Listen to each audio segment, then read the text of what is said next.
The Treasury Secretary, Scott Bessent, proposed a new trade policy on January 28, 2025, under President Donald Trump's administration.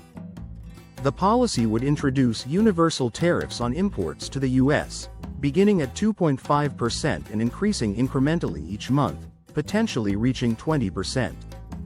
The intention behind this gradual increase is to allow businesses and foreign nations time to adapt and negotiate improved trade agreements. However, President Trump has expressed a preference for more aggressive tariffs. He announced that additional levies would soon be imposed on imports of computer chips, semiconductors, and pharmaceuticals, arguing that subsidies in these sectors were unfair and that higher tariffs would encourage domestic manufacturing while discouraging reliance on foreign goods.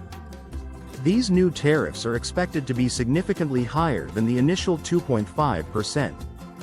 Since assuming office on January 20, 2025, President Trump has swiftly enacted a series of tariffs, focusing on key trading partners, particularly Canada, Mexico, and China. His administration has justified these actions as part of a broader strategy to address illegal immigration, drug trafficking, and trade imbalances.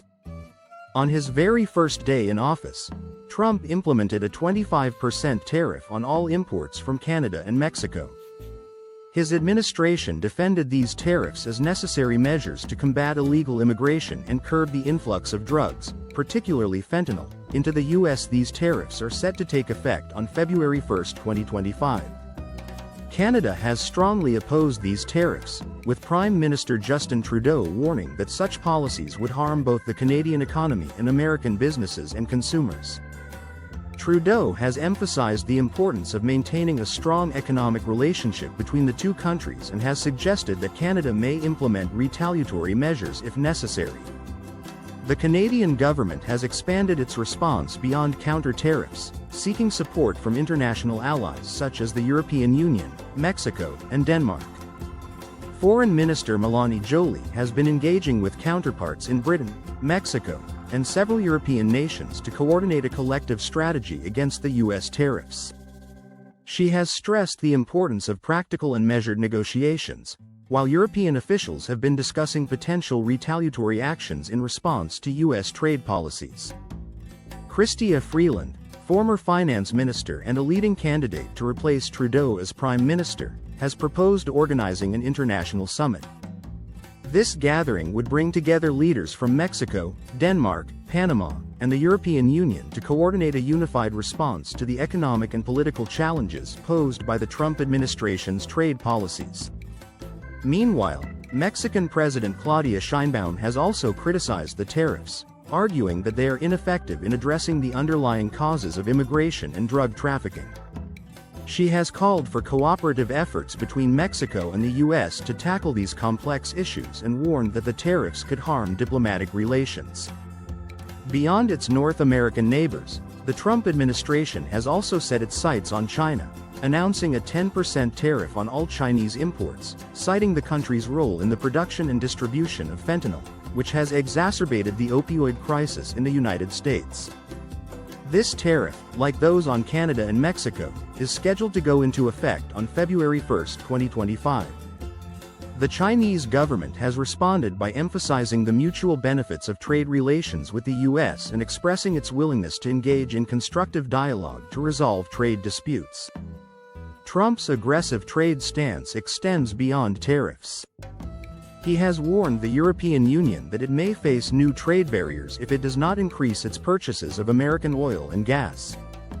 He argues that the EU must take steps to reduce its trade deficit with the US by significantly increasing energy imports, or it will be subject to tariffs on European goods.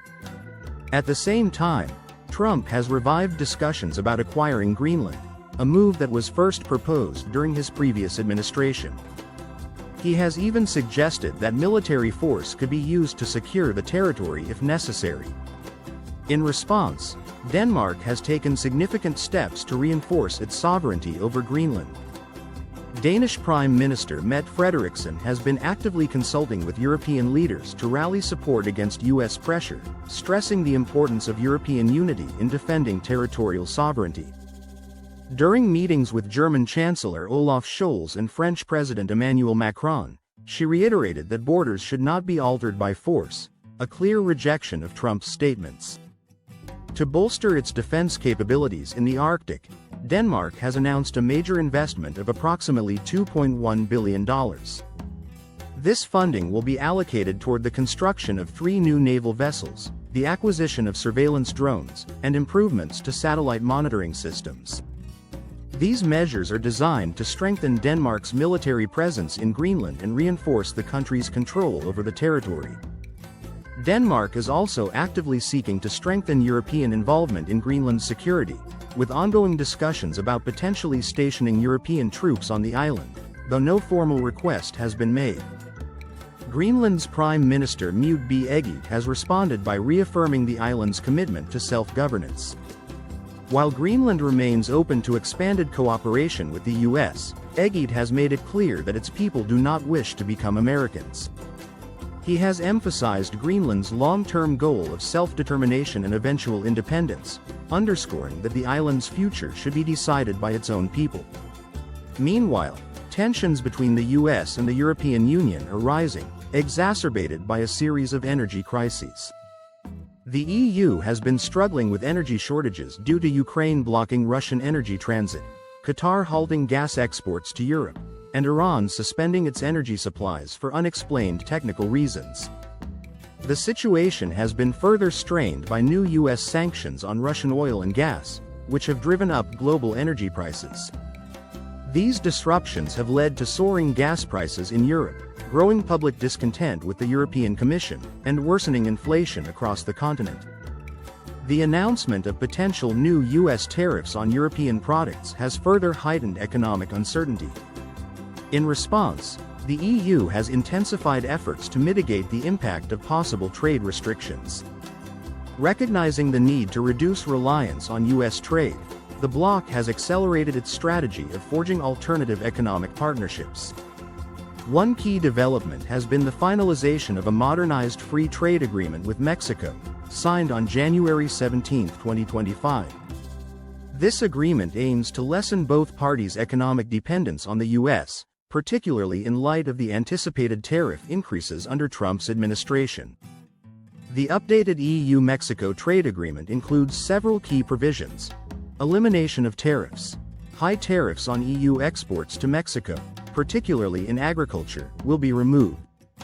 This applies to products such as cheese, poultry, pork, pasta, apples, jams, chocolate, and wine, creating new market opportunities for European farmers. Expanded market access. European companies will have better opportunities to compete for Mexican government contracts and investments, particularly in financial services and telecommunications. Commitments to sustainability. The agreement includes legally binding commitments related to labor rights and environmental protection. Secure supply chains. A key focus is ensuring a reliable supply of critical raw materials needed for various industries. Additionally, the European Union has completed a landmark trade agreement with Mercosur, a bloc consisting of Argentina, Brazil, Paraguay, and Uruguay. This agreement, negotiated over 25 years, will establish one of the largest free trade zones in the world, covering over 700 million people and nearly a quarter of global GDP. The EU-Mercosur agreement will remove tariffs on over 90% of goods traded between the regions, potentially saving EU companies billions in export duties. Expand market access for European industrial products such as automobiles and chemicals, while granting South American agricultural products, including beef and poultry, greater entry into the EU under specific quotas. Enforce sustainability commitments, with both sides agreeing to uphold the Paris Climate Agreement and combat deforestation. However, the deal has faced opposition within the EU, particularly from European farmers who fear increased competition from South American agricultural imports.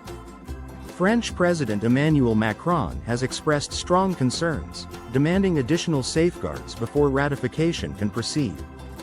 As tensions between the U.S. and its trade partners continue to escalate, the possibility of a coordinated global response to Trump's trade policies is becoming increasingly likely. Countries affected by U.S. tariffs, including Canada, Mexico, China, and the EU, could unite to implement retaliatory trade measures that would significantly impact the American economy. A joint effort to impose counter-tariffs or trade restrictions could disrupt key sectors such as technology, automotive manufacturing, pharmaceuticals, and agriculture, increasing costs for U.S. businesses and consumers.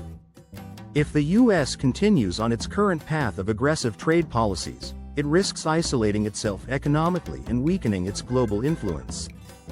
In the long run, such policies could lead to a realignment of international trade partnerships, with countries seeking to reduce their dependence on the U.S. while forging stronger economic ties with one another.